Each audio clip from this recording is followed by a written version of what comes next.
Hey everyone, it's Lynnea. It's day one of the LDRS Creative March release features. So I'm going to be creating an easy slimline shaker card, but if you want more inspiration with the March release from LDRS Creative, be sure to head over to their blog. You're going to see lots of inspiration photos from the whole design team. So let's get started with this shaker card. Whenever I have frame dies or cover plate dies, I tend to find myself making shaker cards. I know it's something that I do a lot, but I love them, so I'm going to do another shaker card. I'm starting off with the LDRS Creative Slimline Floral Foliage die. And if you join us Tuesdays and Thursdays for Angie's Craft Along with Angie, there's a lot of questions about how to cut slimline dies with a regular die cutting machine. So I showed you very quickly my process. I put it on my regular plates. These plates are like 8.5 inches long, so they're standard plates. Kind of hung it off of one edge, ran it through my die cutting machine, and then pulled it back a little bit so that I could die cut the other edge, and it works just perfectly. I do recommend taping down your die to your paper though. That way, when you pick up your die and your cardstock together to shift it, it's not going to move and kind of come misplaced from the die.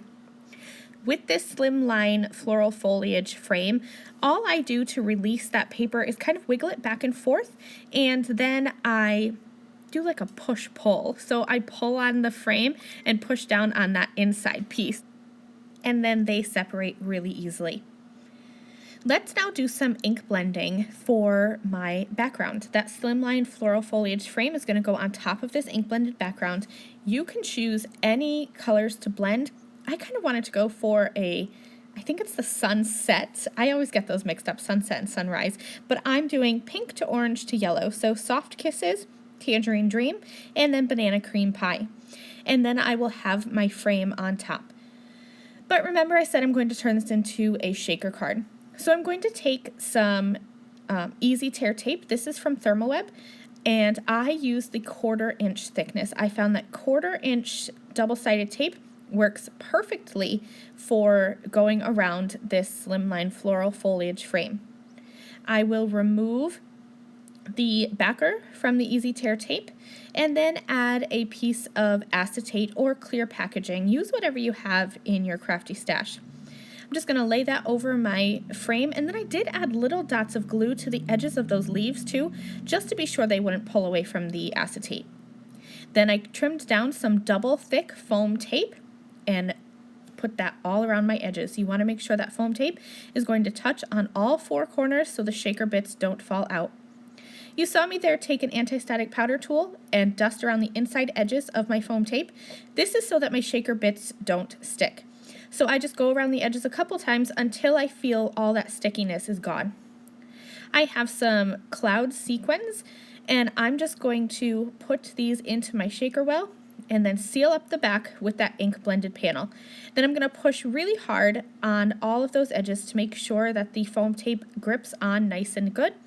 And then I will just trim away any excess that's hanging off, and check that out. It's such a dreamy background. I really love it. I'm going to keep the front pretty simple. I'm just going to use a sentiment. So I'm using the Best Wishes from the Magnolia stamp set. And you can see here when I stamp, I'm actually going to be stamping on the inside, the negative piece from that floral foliage slimline die. I'm going to use up every bit of my scraps. I'm coming in with some Fandango ink. This is one of my most used pink ink pads, so it's getting a little dry. I definitely need to reorder one, so I'll just stamp it twice and then it'll be perfect. I'm going to die cut that sentiment with the matching Magnolia dies, and then I also die cut some of the little bits from the floral foliage die. So I have a dragonfly, some leaves, and a flower, as well as a flower center. And I'm just going to adhere all of those together onto the front of my slimline shaker card. And that's really it for this card. I didn't embellish any further. You definitely could. You could add a whole bunch. You can see there's a butterfly, a dragonfly, a whole bunch of flowers in that slimline floral foliage die set. But I decided to keep it simple and keep the focus on that frame and background. Thank you guys for watching. Come back tomorrow. I'll have another video for you using the March release from LDRS Creative. Bye! Thank you again very much for watching this video. If you liked this video and you'd like to see more from me, please hit that subscribe button that is on the screen now. And here are a few other videos that I thought you might enjoy.